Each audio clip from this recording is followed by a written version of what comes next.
Hello and welcome to a post-Christmas video looking at the Gods of Titan book. So this was released just before Christmas and I didn't really get a chance between then and Christmas itself to put a video together, so I thought I would do that now. So Gods of Titan has been awaited a long time. It was originally going to be rolled into one bigger book with the Priest Companion. But we then decided to split it out into two parts so that we had the Priest Companion, which is the rules part, and then we had the Gods of Titan, which is the setting information. And Andrew Wright took on the writing of that. And it's taken a fair while to get the layout sorted and so on and so forth, but we got there in the end. So what is in Gods of Titan? Well, there's a lot in there. It's 130 pages or so, and we've got a full guide to the organisation of the gods, celestial courts, the various halls, the various groupings of gods, the animal gods, etc. And there's a quite in-depth discussion of how they all fit into the setting and into the world and how you can use them in a particular game. And then what we then do is move on to the bulk of the book, which is generally a half page. Some gods have a little bit more, but we've got about a half page on pretty much every god that's been mentioned in Titan. You can see here the screenshot I've chosen includes a couple of the less well-known gods, Belphegor and Capra. And there's going to be a lot in there that even Fighting Fantasy fans are going to say, oh, I've never heard of that one before. And some of them are lesser known and some of them are very well known, such as Libra or Korga or whatever.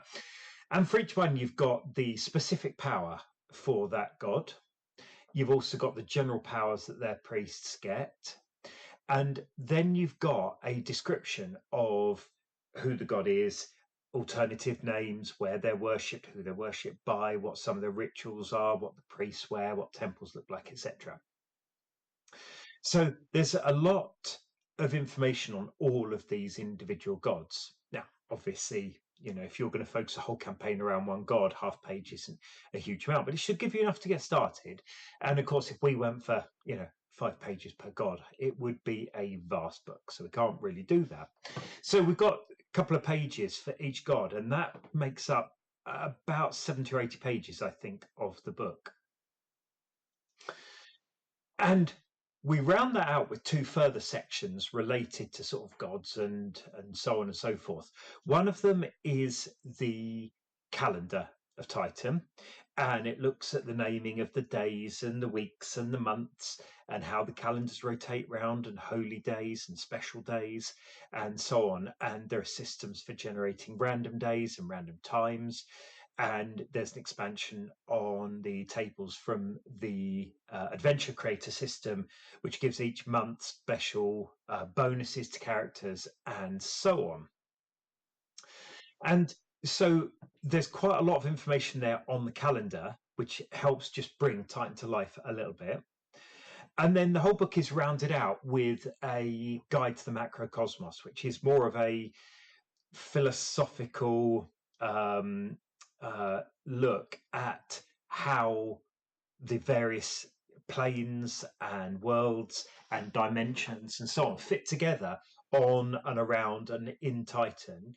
And again, these may be useful for adventures into different dimensions. It may be useful for where enemies come from or where powers are drawn from or whatever.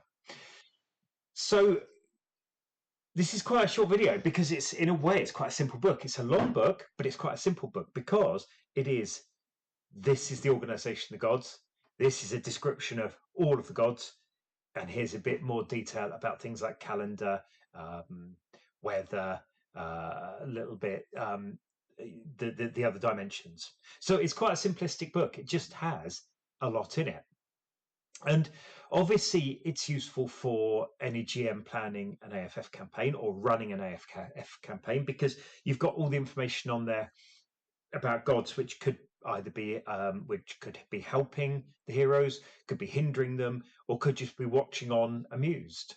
You've also got loads of information for players, because players are going to find things like the calendar and the macrocosmos and the different gods very, very useful, especially if they have a priest character.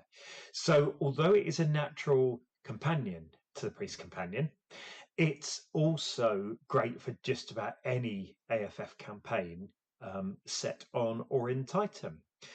Hopefully that is of interest, and we've got a lot planned for next year, a lot. So watch this space.